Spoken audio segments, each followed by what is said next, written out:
नमस्कार आप सभी के लिए। ये आज आपका 25 अगस्त 2020 का एडिटोरियल है जो कि लिखा किसने है? एम गोविंद राव। एम गोविंद राव के बारे में आप थोड़ा समझ लो। ये 14th फाइनेंस कमीशन के हेड मतलब मेंबर रह चुके हैं, सदस्य रह चुके हैं। तो ये अब लिख क्या रहे हैं ये, और लिख रहे हैं कि India does need a fiscal council. Fiscal council की एक ज़रूरत है इंडिया के लिए। और फीजल काउंसलिंग क्या भला है? तो ये एक एक्स्ट्रा मतलब गवर्नमेंट की जो नीतियां हैं, इकोनॉमिक्स की नीतियां हैं या आर्थिक नीतियां हो, उन पर क्या करेगी? नज़र रखेगी और एक ट्रांसपेरेंसी प्रोवाइड करेगी लोगों के और गवर्नमेंट के बिटवीन। एक माध्यम का कारण बनेगी और गवर्नमेंट को भी एक रिसर्च करके डेटा देगी इनके अकॉर्डिंग। ये सब चीज़ें हैं। तो चलिए बगैर दे और फिर इसमें देखो, ये एक तो पूरा इंट्रोडक्शन हो गया। इंट्रोडक्शन में ये उसी की चीज़ें बताते हैं, गवर्नमेंट के कुछ जो बजट के रिकॉर्ड हैं, उन रिकॉर्ड ने कैसा परफॉर्म किया, वो रिकॉर्ड कहाँ कम हुए, कम कहाँ ज़्यादा हुए, कहाँ एस्टिमेट को जो डेफिसिट है, फीजल डेफिसिट मतलब होता है घाटा। सीधी सी बात है, घाटा गवर्नमेंट को कहाँ हुआ, पैसों का घाटा कहाँ फायदा हुआ और कहाँ कितना अनुमान था घाटे का। तो ये आपका पूरा इंट्रोडक्शन में इन्होंने बोल रखा है। फिर इसके बाद इन्होंने ट्रांसपेरेंसी के अंदर यही बताया कि गवर्नमेंट को हर एक चीज़ एक्सप्लेन करनी चाहिए, पूरी चीज़ें जनता के सामने रखनी चाहिए। और फिर आ जाता है मैंडेट। तो मैंडेट क्या है कि भाई काउंसिल बनाई जानी चाहिए या नहीं बनाई जानी चाहिए, ये सब चीज़ें। और अलग अलग रोल, काउंसिल के जो अलग अलग रोल हैं अलग अलग कंट्रीज़ में क्या क्या है। तो diverse role and more acceptance, इस पूरे के पूरे उसमें इन सब बारह चीज़ों के बारे में बात की है। फिर बात आ जाती है लास्ट में, ये अपना क्लोज करते हैं एडिटोरियल। और इसमें ये फाइनल वर्ड के साथ कि क्या होना चाहिए या क्या नहीं होना चाहिए अपने विचार रखते हुए, और इस एडिटोरियल की द एंड करते हैं। So this is the editorial. तो चलिए स्टार्ट करते हैं। अगर आपने सब्सक्राइब ना किया हो तो please hit the subscribe button. The fetal situation in India has been under severe stress even before COVID-19 and novel coronavirus pandemic has only worsened it। यहाँ पे सेवियर मतलब होता है कठोर, और वर्सन मतलब और भी खराब कर दिया। तो फीजल जो सिचुएशन है या मौद्रिक सिचुएशन है इंडिया की, कोविड-19 से पहले ही बहुत खराब थी, और पेंडेमिक ने क्या किया, उसको और खराब कर दिया है। The fiscal deficit of central in 2019-20 as estimated by controller general of account CGA was 4.6%, 0.8% higher than the revise estimate. तो जो एस्टिमेट की गई थी कि फ्यूचर जो डेफिसिट है या मौद्रिक जो घाटा है, वो गवर्नमेंट का 1920 में कितना रहेगा? 4.6 मतलब था, 4.6 था घाटा। तो ये एक अनुमान लगाया गया था। ये जो 4.6 है ना, तो जो इनका अनुमान लगाया गया था उससे 0.8% ज़्यादा है मौद्रिक घाटा for the current year even without. मतलब जो बजट में एक अनुमान लगाया जाता है ना, बजट जब होता है कि भाई इतना घाटा रहेगा, ये सब आंकड़े जारी करती है, तो उसके अकॉर्डिंग 8% हायर था। For the current year even without any additional fiscal stimulus deficit is estimated at about 7% of GDP। Current year की बात करें तो ये अपनी GDP का 7% रहेगा, जैसा कि 3.5% एस्टिमेट हुआ था बजट में, due to the sharp decline in revenue. और ये सब क्यों हो रहा है? मतलब जो बजट में था 3.5, लेकिन हो कितना रहा? 7। तो ये इसलिए हो रहा है कि भाई जो डिक्लाइन है, व्यापार चल नहीं रहे हैं, चीज़ें हो नहीं रही हैं प्रॉपर, तो उससे क्या हो रहा है? रेवेन्यू नहीं मिल रहा गवर्नमेंट को, तो वो 7% मतलब दोगुना हो गया। द कंसोलिडेट डेफिसिट, कंसोलिडेट मतलब होता है संचित, संचित मतलब एक पूरा का पूरा जो डेफिसिट है ना वो। तो कंसोलिडेट डेफिसिट ऑफ यूनियन और स्टेट मतलब दोनों को मिला के जो डेफिसिट या जो घाटा है वो कितना है? Could be as high 12% of GDP and overall डेप्ट कुड बी अप टू 85%। तो जो अगर स्टेट और यूनियन दोनों का मिला दिया जाए तो ये 12% का घाटा है टोटल। और जो ओवरऑल जो डेप्थ है या ओवरऑल जो कर्ज है वो कुड भी 85% तक हो सकता है। When of budget liability, of budget liability मतलब जो बजट में, जैसे बजट की लाइबिलिटी हो गया कि यहाँ रेल बनाना है, यहाँ पुल बनाना है, उन सब को छोड़कर जो आपकी सब्सिडी देना है, ये सब जो लाइबिलिटी होती हैं, दायित्व होते हैं गवर्नमेंट पे, तो वो क्या है, और budget liability are considered the situation look even more alarming. तो वो अगर देखा जाए तो वो और भयावह है, या वो बहुत चिंता करने वाली और सिचुएशन है। While the prevailing exceptional circumstances warrant losing the of purse string, it is necessary that government must return to a credible fiscal consolidations path when the crisis get over। और इसी दौरान जब ये प्रबल हो रही हैं पूरी की पूरी अलग अलग सरकमस्टेंसेस, जो वारंट हैं वो क्या कर रहे हैं, लोगों के पर्स को लूज कर रहे हैं। ये आवश्यक है गवर्नमेंट के लिए कि वो रिटर्न हो जाए एक क्रेडिबल मतलब विश्वसनीय फीजल कंसोलिडेशन पाथ के, मतलब फीजल कंसोलिडेशन मतलब मौद्रिक मुद्राओं का कंसोलिडेशन, या इन सब चीज़ों के कंसोलिडेशन के पाथ की तरफ कि सब चीज़ों को एकत्र करे और इस चीज़ से ओवर हो या इन सब परेशानियों से बाहर निकले। फिर क्या है, need for transparency beside large deficit and need for transparency मतलब एक प्रॉपर उसकी ट्रांसपेरेंसी, आप समझ लो कि हर चीज़ जो भी गवर्नमेंट के रियल आंकड़े हैं और जो दिखा रही है उसमें समानता हो, सीधी सी बात। Beside large deficit and depth, there are question of comprehensive transparency and accountability in budget। comprehensive मतलब एक व्यापक तौर पर एक ट्रांसपेरेंसी होनी चाहिए और अकाउंटेबिलिटी होनी चाहिए बजट के प्रति। अकाउंटेबिलिटी मतलब होनी चाहिए जिम्मेदारी, जिम्मेदारी की आपका 4.5% अगर आपने किसी चीज़ के खर्च के लिए रखा है या आपने किसी चीज़ के आंकड़े या घाटे के लिए 4 पॉइंट, तो आप स्टिक रहो कि उससे ज़्यादा ना जा पाए। जैसे कि अभी आपने देखा होगा कि इन्होंने इंट्रोडक्शन में बताया था कि 0.8% हायर हो गया और वो डबल हो गया, 3.5 से 7% हो गया जीडीपी का। तो ये चीज़ें ना हो। The practice of repeated postponement of target, जो प्रैक्टिस है या जो अभ्यास है कि आप बार बार क्या कर रहे हो, पोस्टपोन कर देते हो अपने टारगेट को। जैसे कि आपने डिसाइड किया कि यहाँ पे रोड बनाना है, बजट में ये चीज़ निर्धारित की, लेकिन आपने क्या कर दिया, पोस्टपोन कर दिया। Timely non settlement of bill payment and of budgeting finance to slow lower deficit has been common। तो ये सब चीज़ें आप नहीं करते हो तो क्या होता है आपके पास, जैसे टाइमली ना आपने सेटल किए जो बिल, जैसे स्टेट को बिल देने होते हैं, विदेशों की भी जो पेमेंट करनी पड़ती है वो बिल चुकाने पड़ते हैं, ठीक है। और फाइनेंसिंग है, जैसे और दूसरे जो कॉमन है जैसे सब्सिडी देना हुआ, ये सब चीज़ें आप क्या कर दो, रोक दो। ये सब चीज़ें जैसे ही रोकते हो तो आप क्या क्या हो जाता है कि जो फीजल जो डेफिसिट है वो क्या हो जाता है, लो सो होता है, क्योंकि उस समय तक आपके उसमें पैसा रहता है सेंट्रल के पास। द रिपोर्ट ऑफ कंट्रोलर, तो इनका ये मानना है कि वो सब टाइमली करो और आप एक ट्रांसपेरेंसी लाओ। The report on the controller and auditor general of India 2018 on the compliance of the physical responsibility and budget management act 2016-17 highlight. तो ये जब इन्होंने रिपोर्ट, कंट्रोलर ऑडिटर जनरल ने रिपोर्ट लॉन्च की, किस आधार पर लॉन्च की, तो ये FRBM मतलब physical responsibility and budget management act के थ्रू, या उसमें जो रूल दिए गए थे उन सब के, उन चीज़ों को फॉलो करते हुए क्या ने एक रिपोर्ट जारी की। और उस रिपोर्ट क्या है, mandate budget act 2000 highlighted various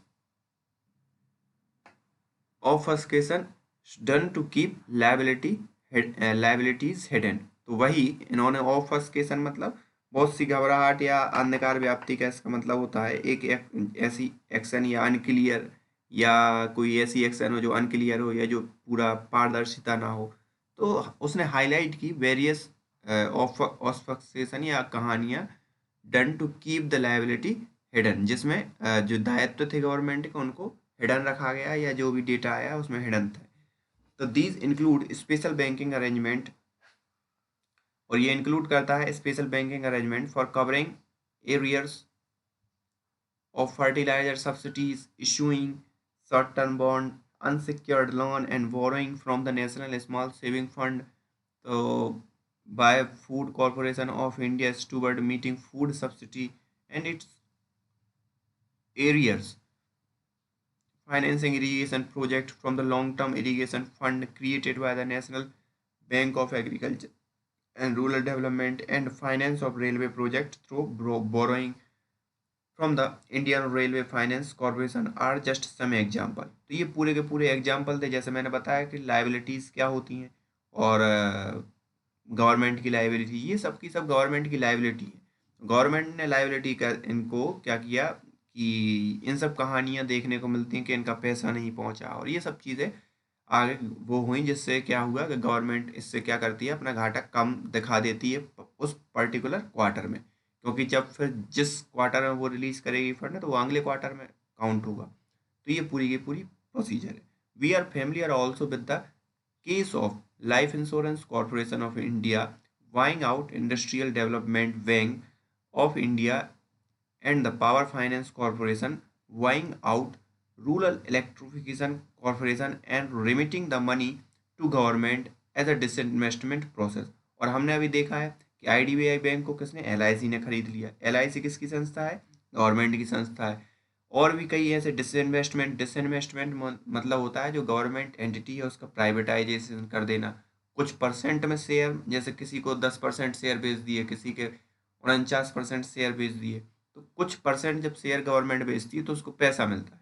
तो इससे क्या हुआ, गवर्नमेंट को और पैसा मिला। तो गवर्नमेंट को एक तो पैसे ही खर्च करने में डिले कर रही थी, उसको और पैसा मिल गया, तो उसका जो डेफिसिट है या जो मौद्रिक घाटा है उसमें क्या हो जाता है, घालमेल हो जाता है, क्योंकि फिर वो नेक्स्ट क्वार्टर में काउंट होगा। आप समझ रहे होगे कि अभी वर्तमान में अगर आपकी जेब में पैसा है तो आप करोड़पति कहलाओगे, अब अगले महीने अगर आप खर्च कर देते हो तो वो फिर आप भले ही रोडपति हो जाओ, लेकिन वर्तमान में तो आप करोड़पति हो ना।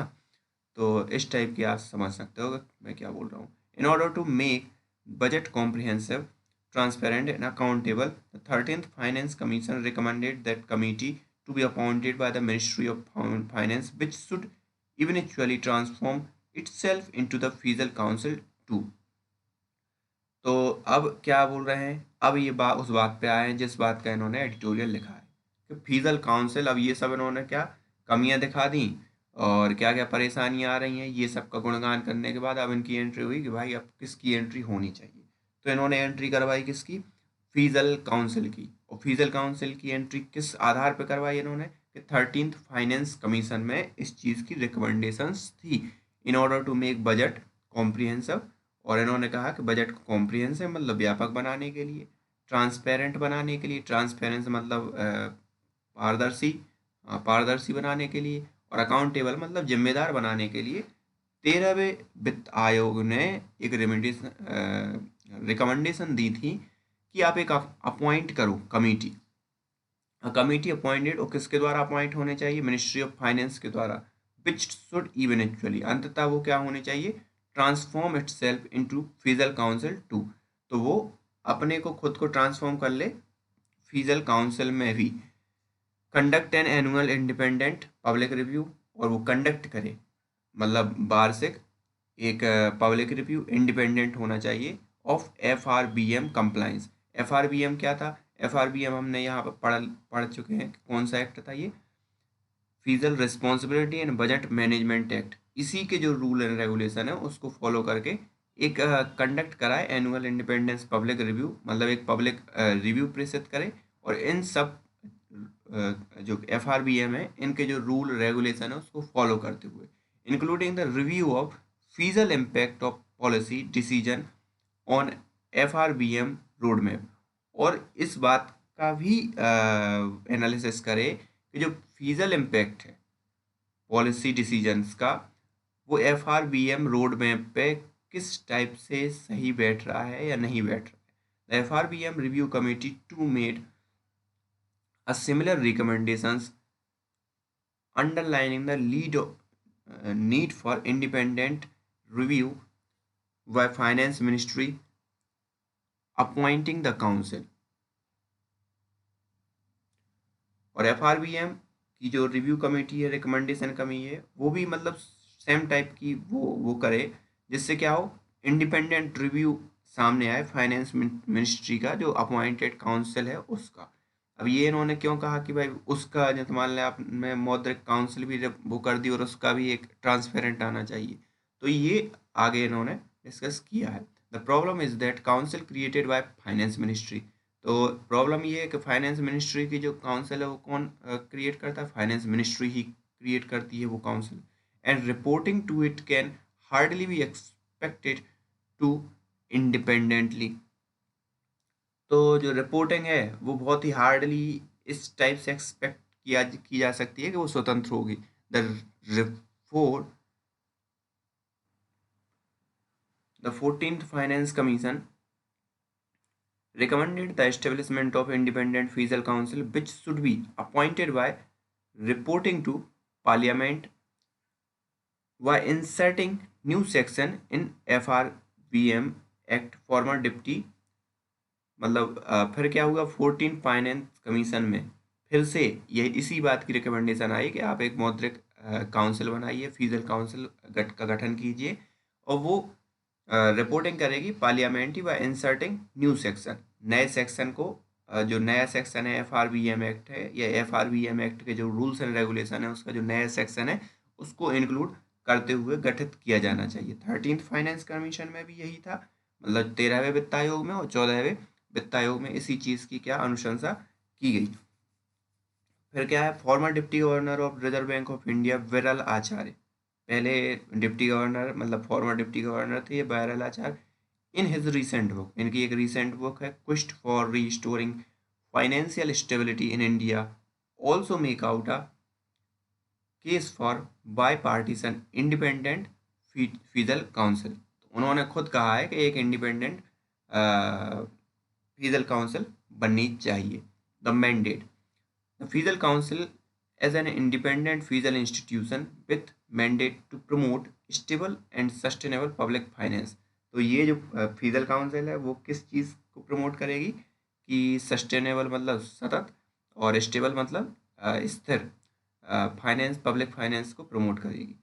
Robert Hagemann, how can physical council strengthening physical performance, इस प्रश्न के उत्तर में उन्होंने OECD जनरल इकोनॉमिक स्टडी में कहा, क्या कहा है इन्होंने कि define a physical council as a publicly funded entity.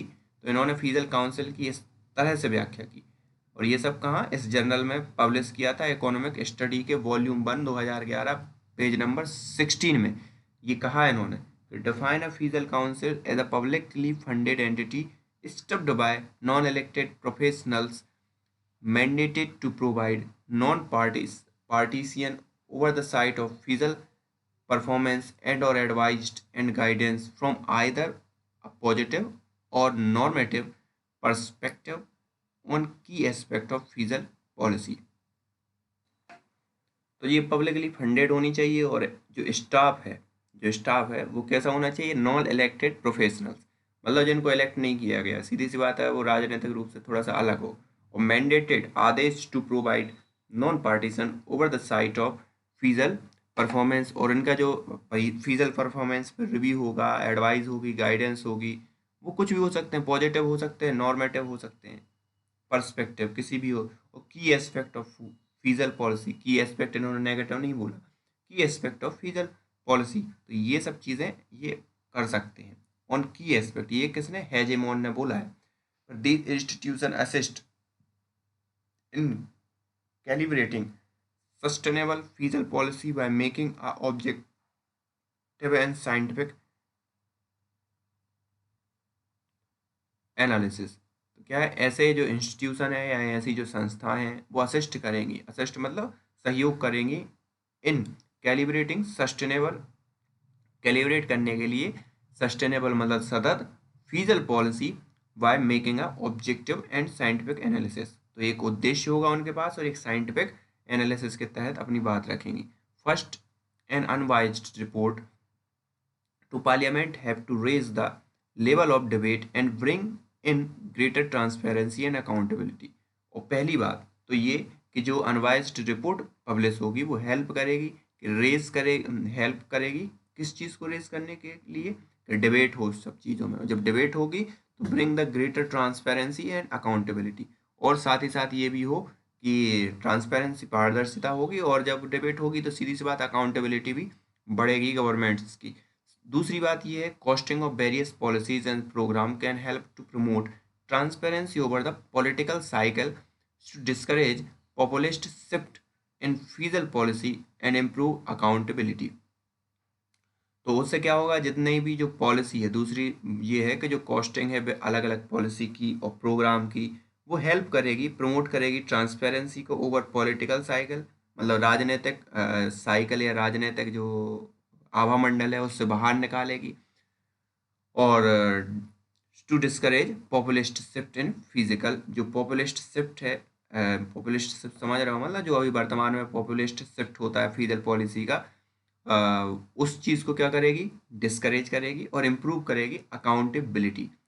Populist shift में आपको मैंने पहले समझा दिया कि कैसे गवर्नमेंट पैसा रोक के अपना घाटा कम दिखा लेती है। उस पॉपुलिस्ट और भी कई ऐसी पॉपुलर हैं गवर्नमेंट्स के अंदर, यहाँ की गवर्नमेंट में नहीं है, हर जगह की गवर्नमेंट में जो पॉपुलर चीज़ें हैं या जो हथकंडे हैं वो पॉपुलर उसको डिस्करेज करेगी। और तीसरा ये है कि scientific estimate of the cost of programme and assessment of forecast could help raising the public awareness about their feasible implications, and implication मतलब जो हो रहा है, and the make people understand the nature of budgetary constraint।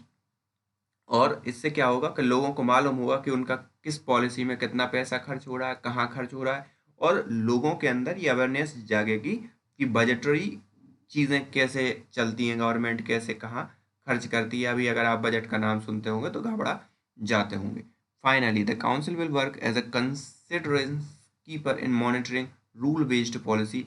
Finally ये है कि council किस हिसाब से वर्क करेगी कि कॉन्सियंस, मतलब एक विवेकपूर्ण रूप से कीपर और मॉनिटर, मतलब ध्यान रखेगी रूल बेस्ड पॉलिसी, जो रूल पे बेस्ड पॉलिसी है उनका, and raising awareness and the level of debate with in the outside parliament. और उस चीज़ को तेज करेगी, उस डिबेट को, या लोगों, सीधी सी बात है, लोगों को चीज़ें मालूम होंगी और लोगों को चीज़ें मालूम होंगी तो अकाउंटेबिलिटी भी बढ़ेगी। तो ये है लास्ट नहीं, सेकंड लास्ट, डाइवर्स रोल और मोस्ट एक्सेप्टेंस, मतलब इसके अलग अलग रोल हैं और अलग अलग देशों ने अलग अलग हिसाब से इसको क्या किया, एक्सेप्ट किया है। According to the International Monetary Fund these there were 36 country. IMF के द्वारा जो मॉनेटरी फंड है, यहाँ पे 36 कंट्री हैं विद, ये काउंसिल के द्वारा, जो भी काउंसिल उन्होंने बोली थी इन 2014 में ये थी। And more than have been establish since, और बहुत ज़्यादा उसके बाद भी क्या हुई हैं, इस्टेब्लिश्ड हो चुकी हैं, सिंस या हुई हैं। While most of the IFIs are, IFI जैसे ही मैं बोलूँ या जहाँ पे भी आपको IFI मतलब वही फीजल काउंसिल की बात हो रही, while most of IFI are advanced country, emerging economy to have also so growing interest in them। बहुत सी नई नई या एडवांस कंट्री हैं, वो भी इंटरेस्ट अपना दिखा रही हैं IFIs में कि हाँ हम भी फीजल काउंसिल गठित करेंगे और such kind of thing. Although their common agenda has been functioning as watchdog, there are considerable diversity in their structure and function। और इसका एक कॉमन एजेंडा या कॉमन गोल ये है कि वो फंक्शन करें एक एज अ वॉच डॉग मतलब एक निगाह रखने वाला, और कंसिडरेबल डाइवर्सिटी, और एक कंसिडरेबल डाइवर्सिटी मतलब एक अच्छे लेवल पर डाइवर्सिटी हो। कंसिडरेबल डाइवर्सिटी मतलब ध्यान देने हो, ऐसा भी नहीं कि डाइवर्सिटी के नाम पे आप किसी को भी उठा के रख लो। तो जितनी डाइवर्सिटी होनी चाहिए उतनी डाइवर्सिटी हो, और स्ट्रक्चर और उसके फंक्शन को अच्छे से स्मूथली फॉलो कर पाए। The important task of these IFIC include independent analysis. तो सीधी सी बात है, ये पूरे के पूरे एडिटोरियल वही गुणगाथा कर रहे हैं कि इंडिपेंडेंट एनालिसिस होना चाहिए। Review and monitoring the evaluating of the government fiscal policy and programme. तो जो फीजल पॉलिसी हुए, प्रोग्राम हुए, तो वो अलग अलग मतलब एक इंडिपेंडेंटली और पारदर्शी रूप से चीज़ों को सामने रखी जानी चाहिए। डेवलपिंग और reviewing macro economics and budgetary projections, costing budget proposals and programme and presenting policy make with alternative policy option. और ये सब क्या करे, हर एक पॉलिसी पे जो बजट में लॉन्च होती है, हर एक प्रोग्राम पे जो बजट में लॉन्च होता है, उस प्रोग्राम पे कितना खर्च होता है, और उस प्रोग्राम का खर्च कम या ज़्यादा करने के लिए उसका अल्टरनेट मतलब विकल्प क्या होना चाहिए, इन सब चीज़ों के बारे में वो सजेस्ट करे। Over the year monitoring compliance with fiscal rule and costing policies and program have become major tasks to these council. और ओवर द ईयर मतलब पिछले सालों से जो मॉनिटरिंग है किस चीज़ को कंप्लायंस करके, जैसे FVRM एक्ट था, वो कौन सा था, FRBM, तो उसी टाइप का जो कंप्लायंस है विथ फीजल रूल यही समझ लो आप, एक FRBM टाइप के एक्ट हैं, उन चीज़ों को रूल को फॉलो करके आपको काउंसिल बनानी पड़ती है। एंड कॉस्टिंग पॉलिसीज, जो कॉस्टिंग पॉलिसीज का एंड प्रोग्राम है become major task to this council, एक बहुत बड़ा टास्क बन चुके हैं इस टाइप की काउंसिल के लिए कि आप उन रूल को फॉलो भी करो और हर चीज़ को पॉलिसी का, जैसे कि इन्होंने कहा विकल्प दो या इस मेजर करो कि कितना कॉस्ट लग रहा है, ये सब चीज़ें।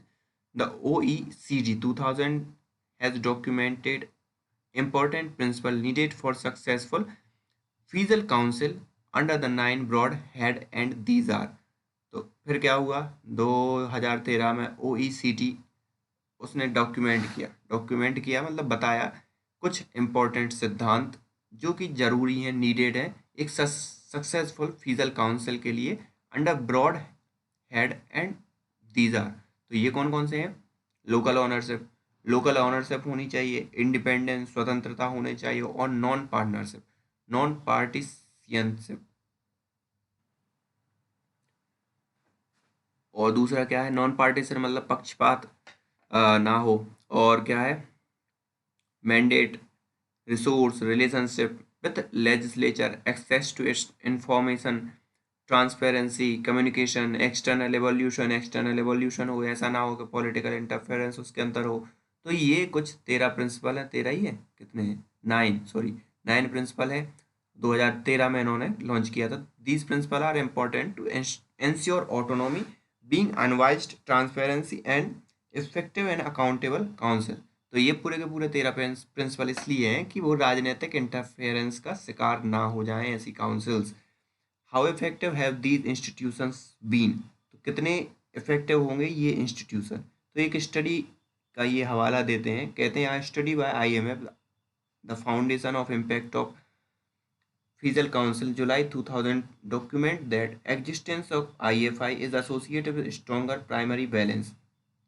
तो जो अभी वर्तमान में जितनी भी IFIs हैं अलग अलग देशों में, तो वो क्या कर रही हैं, स्ट्रॉन्गर प्राइमरी बैलेंस के साथ काम कर रही हैं। Countries with IFIs tend to have more accurate macro economics and budgetary forecast. और जहाँ पे भी ये काउंसिल है वो कंट्री जो मैक्रो इकोनॉमिक्स या जो बजटरी फोरकास्ट है, फोरकास्ट मतलब पूरा का पूरा जो बजटरी सिनेरियो है, मतलब ये भी इंग्लिश हो गया, अब समझ लो बजट का पूरा परिदृश्य, हाँ परिदृश्य जो है तो उसको एक्यूरेट है, मतलब जहाँ जहाँ ये काउंसिल है वहाँ उन कंट्रीज में ये बहुत एक्यूरेट है। IFI are likely to raise public awareness and raise the level of public debate on physical policy. और IFI क्या है, रेज करती है अवेयरनेस और level of public awareness, public को भी इस चीज़ के बारे में पता होता है, जो इकोनॉमिक्स टर्म बहुत सी पब्लिक के लिए क्या होते हैं, अनभिज्ञ होते हैं, या बहुत सी पब्लिक उस पर ध्यान नहीं देती है, तो वो क्या करती है, प्रमोट करती है, पब्लिक ओपिनियन आता है, पब्लिक जानती है कि भाई बजट क्या है, बजट के अंतर्गत क्या क्या प्लान किए गवर्नमेंट ने, तो वो सब चीज़ें अवेयर होती हैं। फिर क्या, केस स्टडी इन बेल्जियम, तो ये पूरी अभी स्टडी चल रही है जो IMF की, उसी केस स्टडी में क्या है, in Belgium, Chile and United Kingdom so that IFI have significantly contribute improved physical performance.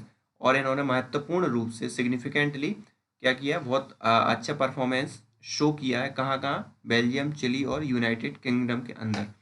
In Belgium the government is legally required to adopt macro economic forecast of the Federal Planning Bureau and this has significantly helped to reduce bias these estimate। और जो इस council ने जो macro economics के लिए जो recommendations दी थी, Belgium government ने उसे लीगलाइज्ड कर दिया है, मतलब उसको एक्सेप्ट कर लिया है इनकी चीज़ों को। चिली की बात करें तो existence of 2 independent bodies on 10 GDP and reference corporate price has greatly help to improve budget forecast. और चिली में भी ये बजट फोरकास्ट है, जो बजट का वो है, उसको बहुत इम्प्रूव कर रहे हैं ये लोग, क्योंकि यहाँ पे 2 संस्थाएं हैं। In the UK the Office of the Budget Responsibility has been important in restoring physical sustainability. और UK की जो भी जो ऑफिस ऑफ बजट रिस्पॉन्सिबिलिटी है वो इम्पोर्टेंट है कि रिस्टोर करे जो फीजल सस्टेनेबिलिटी है, मतलब सततता या continuity. Cross country evidence show that fiscal council exert strong influence on fetal performance, particularly when they have formal guarantee of independence। तो जहाँ जहाँ पे भी उनको फीजल पॉलिसी को एक फॉर्मल गारंटी दी जाती, फॉर्मल गारंटी मतलब एक कि वो स्वतंत्र रहेंगी। तो जहाँ भी उन्होंने स्वतंत्रता से काम किया वो बहुत अच्छी तरीके से हेल्प कर रही हैं वहाँ की गवर्नमेंट को एक पॉजिटिव मैनर में। फिर अब बात आती है फाइनल वर्ड की, व्हेन द मार्केट। अब ये सब बात इन्होंने कर ली कि जितना जो था कमियां बता दी, क्यों गठन होना चाहिए ये भी बता दिया, आईएमएफ की स्टडी भी बता दी, अलग अलग गवर्नमेंटों का रिव्यू भी बता दिया। अब ये अपने वर्ड को वो करके विराम देंगे अपने एडिटोरियल को। तो क्या बोल रहे हैं, when the market fail government have to intervene. जब भी मार्केट गिरेगा गवर्नमेंट को इंटरवीन करना ही पड़ेगा। What do we do when governments fail, लेकिन हम तब क्या करेंगे जब गवर्नमेंट भी फेल हो जाए। It is there that we need system and institution to ensure check and balance. तो ये इनका कहना है कि यहाँ पे एक सिस्टम होना चाहिए। सीधी सी बात है, उसी फीजल काउंसिल की बात कर रहे हैं कि जो हमारे चेक एंड बैलेंस को क्या करे, मॉनिटर करे और support they. In that respect, a Fiscal Council is an important institution needed to complement of the rule based, complement मतलब उसका अल्टरनेटिव होगा रूल बेस्ड फिजल पॉलिसी। और अल्टरनेटिव ऐसा वैसा नहीं होगा, वो एक रूल, एक प्रॉपर जो रूल गठित किए गए हैं उसी को फॉलो करके ही चीज़ों को सामने रखेगा जैसे कि गवर्नमेंट्स करती हैं। Of course it is not a silver bullet. और इनका ये भी कहना है कि हाँ जाहिर तौर पर ये बात सत्य है कि वो एक सिल्वर बुलेट साबित नहीं होगी, मतलब एक मील का पत्थर साबित नहीं होगी अगर उसमें if there is no political will, अगर कोई राजनीतिक इच्छा शक्ति उसके अंदर नहीं है या राजनीतिक रूप से उसको समर्थन प्राप्त नहीं है। The institution would be less effective. तो ऐसा इंस्टीट्यूशन क्या होगा, लेस इफेक्टिव होगा। क्यों, क्योंकि फिर गवर्नमेंट को मतलब ही नहीं रहेगा, कुछ ज़्यादा ही स्वतंत्र हो जाएगा। तो and if there is political will, लेकिन यहाँ पे अगर पॉलिटिकल राजनीतिक इच्छा शक्ति है तो there is no need for such an institution. लेकिन अगर वास्तव में राजनीतिक इच्छा शक्ति ऐसी है तो इस टाइप के इंस्टीट्यूशन की भी कोई ज़रूरत नहीं। ये दोनों बातें अपने आप में प्रत्यक्ष और परोक्ष रूप से सत्य हैं। There is also true of FRBM act, while we can not state that the FRBM act has been an unqualified success. यहाँ पे हम ये भी नहीं बोल सकते FRBM एक्ट तो है ही, क्योंकि उसकी भी ऐसा नहीं बोल सकते कि वो अनक्वालिफाइड सक्सेस है। It has also not been an abject failure either.